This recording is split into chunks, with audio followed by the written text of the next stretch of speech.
Aloy has returned with a murder of new enemies and a flock of old friends for a brand new adventure, squeezing the very last watts of power from the sun-setting PS4 generation whilst harmoniously kickstarting the PS5s.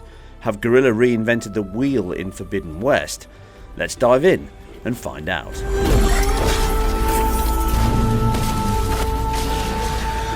Excitement levels have been growing ever since the first glimpse of Aloy's next entry was first shown. Check out the complete IGN review to find out if all the hype has paid off.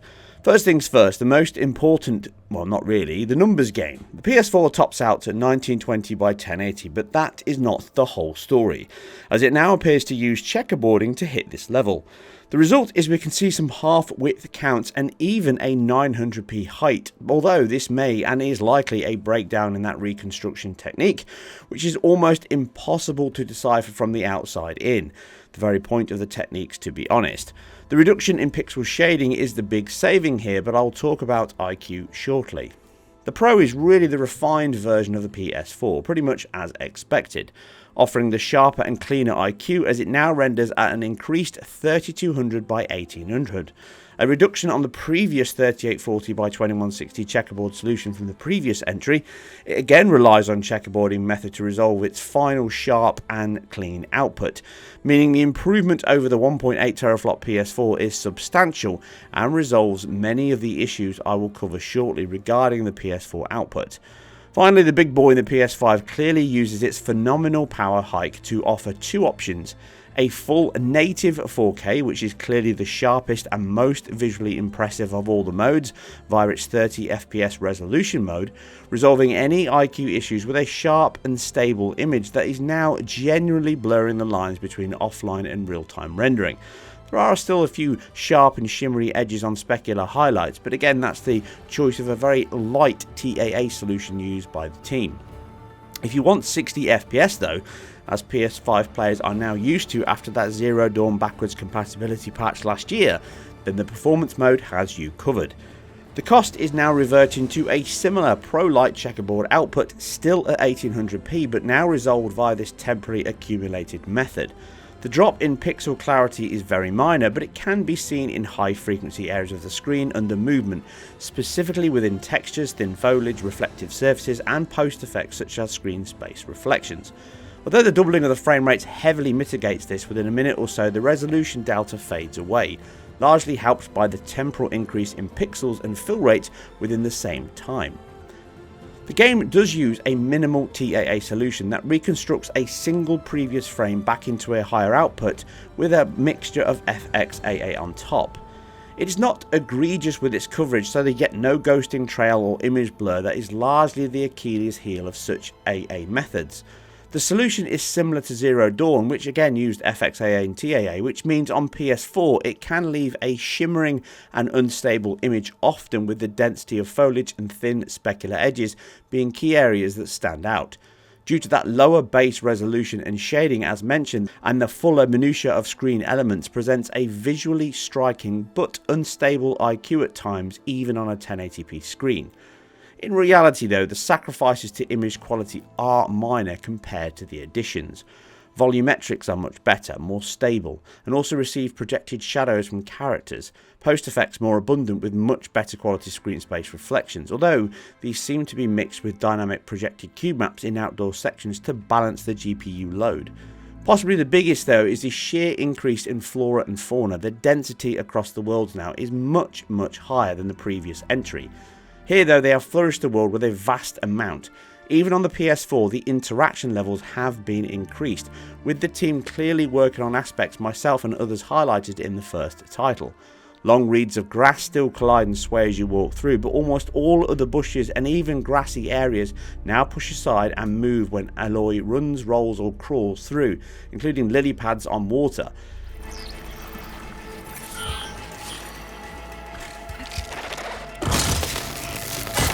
Good hit. All of this brings it more in line with the high settings on PC and is a testament to both the benefit of that GPU resource allocation shift and the sheer technical ingenuity of Guerrilla, a team that has long since been at the sharp end of game technology and innovation. The Pro resolves most of the IQ offence crimes you may have, whilst enhancing all of the rich, flamboyant and almost dreamlike world that has been crafted here. The substantial uplift in resolution on the Pro really helps the image quality, as does the enhancements to other effects and screen effects, including an enhancement on LOD, which is pushed further out than the PS4. But the PS5 just ramps all of this up across the visual menu. Sharper and more detailed textures, cleaner image quality, faster frame rates, denser fauna, more effects and detail with higher polygonal objects. Further LOD, which you can see here, is significantly improved. Everything looks a lot denser and fuller, and therefore it reduces that pop-in as you're walking through the world. You still get some pop-in of slight screen space ambient occlusion and screen space shadows, which the title uses, but overall it's much better on the PS5, as are shadows themselves, sporting a much better soft feathered penumbra shadow and a further cascade shadow map. All of these visual settings are identical between resolution and performance mode, with the only difference being the fact that one runs at 60 and has a slightly lower resolution.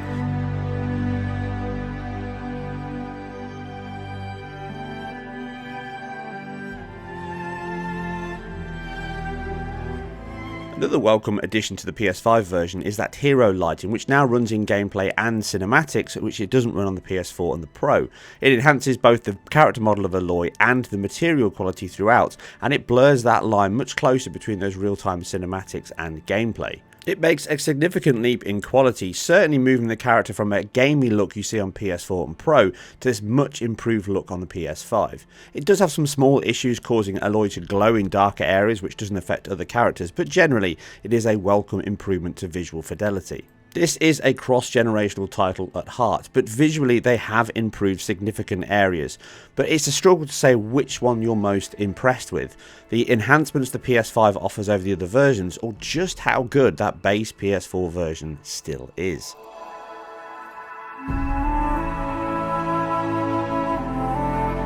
Obviously there's a huge amount I want to discuss on this title, but I need to keep things moving forward, and the next area is performance.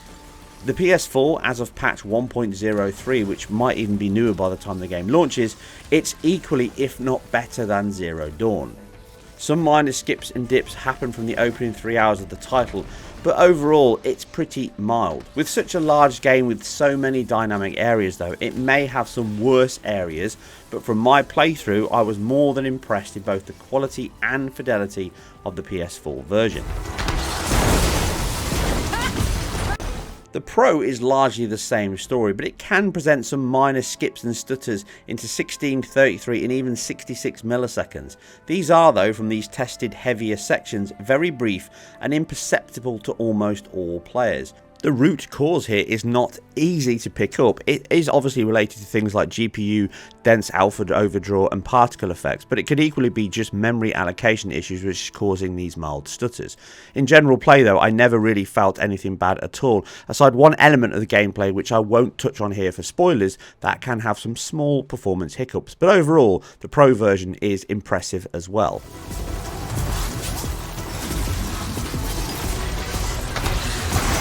PS5's dual modes offer obviously two options, and the 60fps and 30fps both do a great job in delivering on that target. Again, picking some of the most stressful sections I could find in the opening few hours that are not full of spoilers, it holds 30fps pretty much as good as the PS4 Pro does with all the enhancements I mentioned. It can generally skip again into that 50 millisecond and 16 millisecond spikes up and down, and it can drop as low as the high 40s in these heavy combat sections, but general play, it is as smooth as silk in that 60fps mode. And the 30fps one never stutters and judders heavily, aside those sections I mentioned related to travel. That's all I'm going to hint at. Outside of this though, the 60fps mode is the one you would most likely choose, because the deficit to the resolution, although obvious when you flick over, very quickly becomes not an issue, and aside from heavy stressful battle sections, it generally holds 60fps to never feel anything but smooth and responsive, and it's certainly the one that I would recommend. So with all these highs, there is one area that is slightly disappointing loading. Still very fast at half the time of the Pro, but don't expect rapid single-digit loading times, and respawns can take a few seconds. Still impressive considering the size and scale of the game. Forbidden West had a huge level of expectation levelled at it, and Guerrilla have not let anyone down, least of all PS4 owners. And if you like these deep dives into game technology and performance, then keep it IGN, and we'll see you on the next one.